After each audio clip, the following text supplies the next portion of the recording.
Scan for Sovi and straight A's only. Let's go!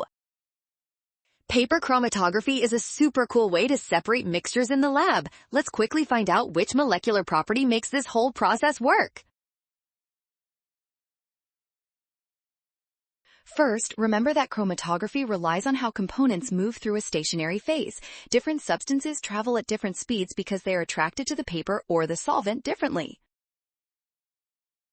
This attraction depends entirely on the molecular polarities of each component. If a molecule is more polar, it might stick to the paper longer than a nonpolar molecule would ever do.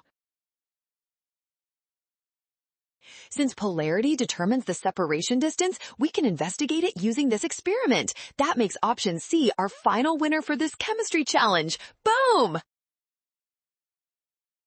Well done! Scan the code. You can learn better with Sovi. Avoid rush and watch signs. Trust given and check steps for success.